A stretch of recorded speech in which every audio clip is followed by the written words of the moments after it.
Então, dizendo assim pra pessoa que, pô, eu não tô na fase de viver de renda já, ou seja, eu não consigo viver da renda que o meu patrimônio lá financeiro ele tá gerando. Qual que seria pra você um desenho de uma estratégia interessante pra quem ainda tá nessa fase de acúmulo de capital, né, de ganho de capital?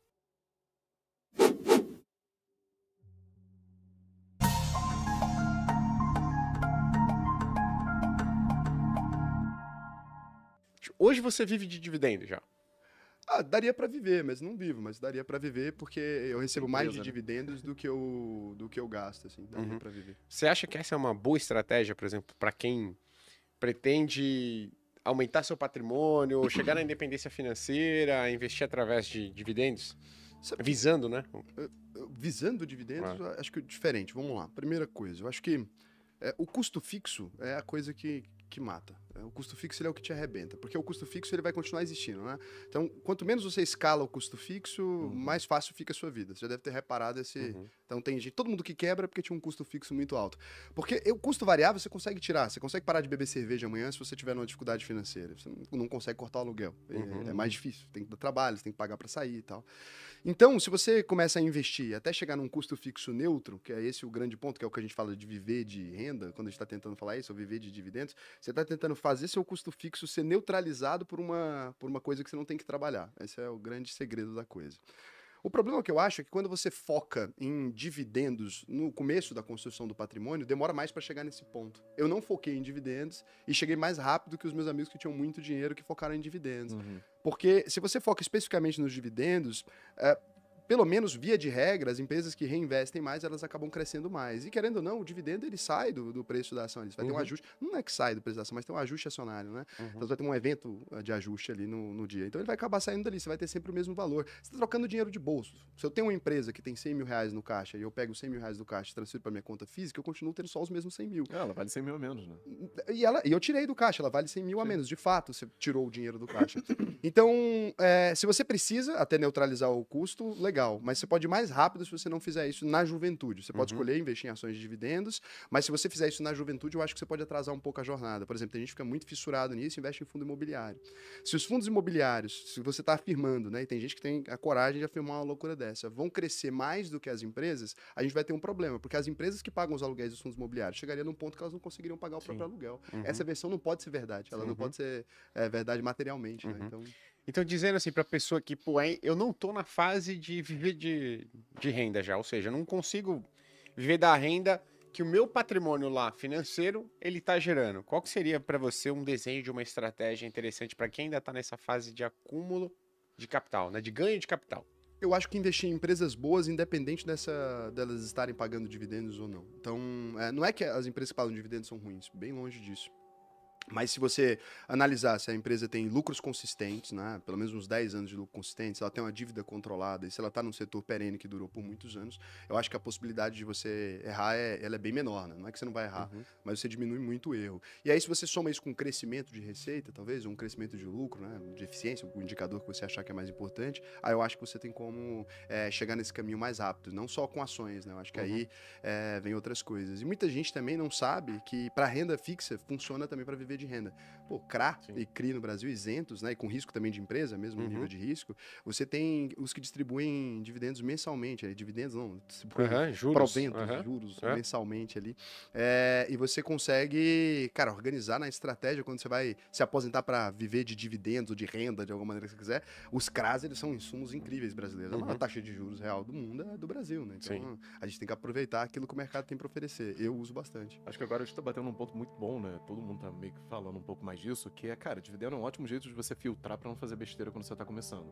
Porque, pô, se a empresa tá pagando dividendo, você presume que ela consegue gerar caixa pra pagar aquilo. O dividendo não tem como mentir. Essa é uma vantagem. Não, tem. Por muito tempo, não. Não, é Petrobras. Não, mas por muito tempo Mas não. é raro, eu concordo. Assim, por muito tempo não tem 99,999% dos casos não tem mas como. o dinheiro existia. A Petrobras não tá mentindo. Aquele dinheiro tava lá e ela distribuiu. Que Então, ela vai que distribuir pra sempre, não. O Mas que que ela distribuiu, fazia? tem. Ela fazia um negócio assim, no estatuto dela tinha uma cláusula que ela tinha que pagar um determinado número de dividendo. Só que ela não gerava caixa, né? Por um bom período ali, até 2015, mais ou menos. E aí, o que ela fazia? Ela fez um follow-on, que foi o maior do Brasil, o maior do mundo em 2010, captou muito dinheiro, o Lula emitiu dívida, foi na época do pré-sal. E aí ela usou parte desse dinheiro pra pagar dividendo. Então ficou, tipo, um payout de mais de 150%, assim. Chegou a 1000%, porque teve uma época que foi muito Mas lucro. o ponto é, o Não tem quanto como tempo ser pra você sempre, né? consegue manter isso, o dividendo ele vai acabar. Se você olha uma empresa que distribuiu dividendos por 25 anos, provavelmente ela foi lucrativa Sim, mesmo. sim. com É certeza. muito difícil, porque ela teria que fazer outro follow-on pra fazer de novo. Sim. E aí vai Tem um acontecer o que limite do aconteceu quanto você com os pode fundos enganar imobiliários os de papel, né? O investidores, pessoal percebe. Fala, toda hora esse negócio, toda hora pegando dinheiro no mercado. Mas é um ótimo filtro, não tenho dúvida nenhuma É um bom disso. filtro, Mas de eu fato, assim, pra fazer renda, porra, muito legal, né? Mas pra você multiplicar patrimônio, principalmente quem é jovem, cara, você pode correr muito mais risco. E não tem porquê, assim, você consegue multiplicar seu patrimônio e fazer muito mais renda lá na frente, como você fez. Mas, o Raul, o pessoal que acho que te acompanha tá perguntando se nessa fase de acúmulo de capital você focaria, ou se você focou só em ações, ou se você, aqui no Brasil, ou se você acha que mesmo nessa fase você consegue colocar outras classes de ativos, pô, internacional, ou poxa, renda fixa, se você acha que na sua estratégia cabe essas outras aplicações nessa fase de acúmulo de capital. Cabe. O ponto que eu fico pensando é assim, o mercado financeiro ele tem umas modas, né? É uma coisa... Todos os insumos são úteis, mas tem uma moda. Agora, começa a ser esse negócio, tem que investir internacionalmente, meu Deus do céu. E aí virou um mantra de todo mundo. Pô, investir internacional é muito importante mesmo, você diversifica a renda e tal, diversifica patrimônio, protege da legislação e tudo. Aí eu falo, beleza, vamos diversificar internacionalmente. Aí o cara fala, pô, tô investindo R$400 por mês. Não sabe nem analisar a ação no Brasil, não fala inglês, não tem nada. Vou diversificar internacionalmente. Pô, sei lá, compra um ETF aqui mesmo, um IVVB11, bota lá na carteira. Agora, o cara vai aumentar a curva de aprendizado dele para sei lá quanto tempo, porque demora muito mais tempo para poder fazer diversificação com R$400. Aí paga sei lá que tanto de taxa, porque tem um spread gigantesco que as corretoras estão botando. Aí ele envia o dinheiro para lá, fica desmotivado, porque o que era R$500 vira $100. E aí ele vai demorar sei lá quanto tempo para ver o primeiro R$100 mil na conta, que dá todo um efeito psicológico que vai contribuir. A maior parte de quem investiu durante muito tempo, antigamente, né? Agora a gente tem os novos investidores, uma safra nova, eram pessoas que conseguiram de algum jeito chegar no 100 mil meio rápido ali. E aí você começa a ver aquele volume de dinheiro, você fala, caralho, tô feliz. E aí é isso, você tinha um dinheirinho, soma com outro, pô, bati 100 mil. E aí você fica motivado para investir pro resto da vida, porque você percebe que aquilo tá funcionando. Então se você tira esse efeito psicológico, o cara olha, eu tenho $10 mil, não tem a mesma coisa que os R$100 mil, né? Então acho que é legal. Bom, na fase de acumulação de patrimônio, você pode investir em qualquer ativo. É menos importante que tipo de ativo é e mais importante a sua constância. Eu conheço gente que ficou multimilionário investindo somente em renda fixa. Eu conheço gente que ficou multimilionário investindo somente em fundo de investimento. Pô, perdeu um monte de dinheiro, sei lá o quê. E você que não investiu tem quanto? Então, assim, a gente começa a pregar a democracia do sei lá o quê, investimento para todo mundo. Aí depois a gente acrescenta 90 regras. E o cara tem que aprender sobre tudo aquilo para ele ter R$1 investido. Pô, não precisa, sabe? Eu acho que você tocou num ponto importante, né? Porque às vezes a gente foca... Na maioria das vezes a gente foca muito em investimento, em classe de ações e tudo mais, mas quando a gente vê o que leva uma pessoa a chegar na independência financeira, são vários outros fatores, né? Muito ligados, poxa, a como você lida com o dinheiro, a maneira com que você, trabalha e vai se profissionalizando, né? Então o que você diria que são os fatores mais importantes para a pessoa chegar lá na independência financeira e que às vezes podem vir antes do quão bem ela investe? Porque tem gente que só foca nisso, né? Tipo, pô, cara, agora eu tô estudando, a fundo as empresas e tal e tudo mais. E o cara esquece. Gasta tempo pra caramba e acaba esquecendo de vários outros fatores que podem ajudar ele, às vezes, mais a chegar lá. Vamos conversar. Vocês ficaram ricos como? Como é que vocês chegaram a ganhar uma grana? Trabalhando. Todo mundo tá aqui, né? Trabalhando. Os investimentos, ele é um lugar para você construir o patrimônio. Provavelmente todos vocês construíram o patrimônio. O que deu solidez, né? Então, beleza. A gente tem os estirão, ganhou uma grana. Se você não coloca aquilo na solidez, aquilo vira pó. Então, a constância, né? O manter-se rico, investimento. O ficar rico nunca vai vir do investimento. Vai ter que vir do trabalho. Invista sem ter dinheiro nenhum. Aí só se você for o Chico Moedas lá. Fala, peguei 500 mil do meu pai. Não, e não é uma crítica. Eu não tenho problema nenhum com ele ter pego. O pai dele trabalhou a vida inteira para aquele dinheiro e tal. Não acho errado. Mas o que eu tô falando vai ter que ter uma fonte do dinheiro, sabe? Vai ter que ter uma origem do dinheiro.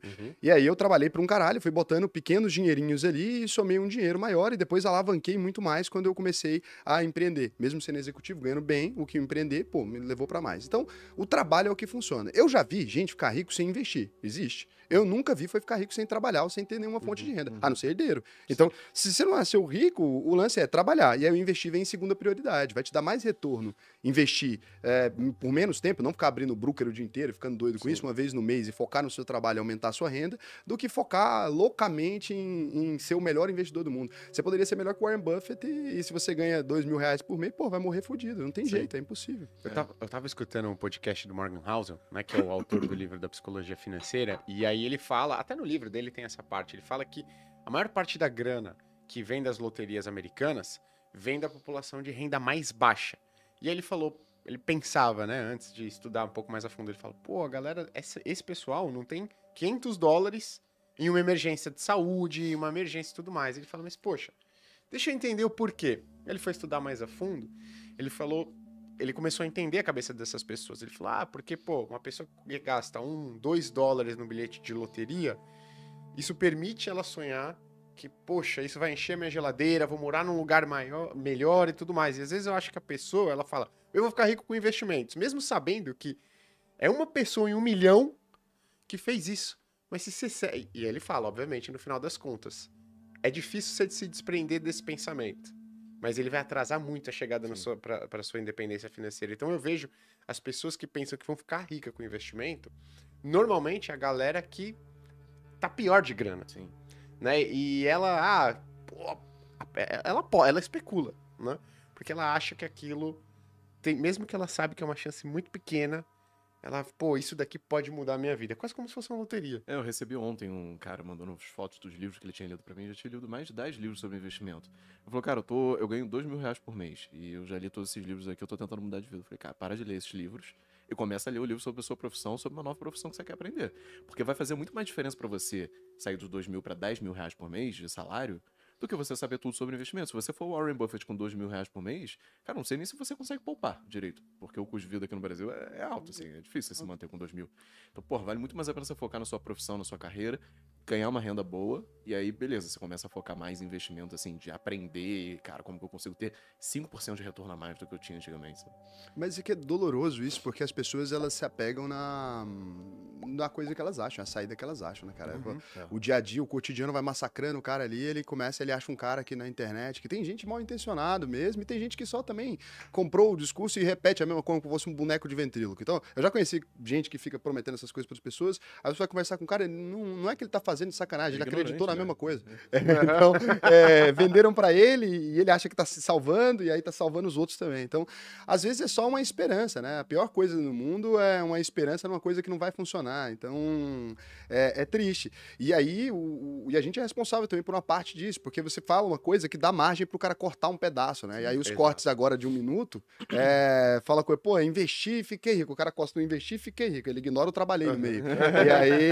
E aí vira esse negócio, assim. Então é muito complicado mudar essa mentalidade, assim. A gente tem que ficar batendo sempre, pô, não é isso, não é isso, não é por aí, não é por aí.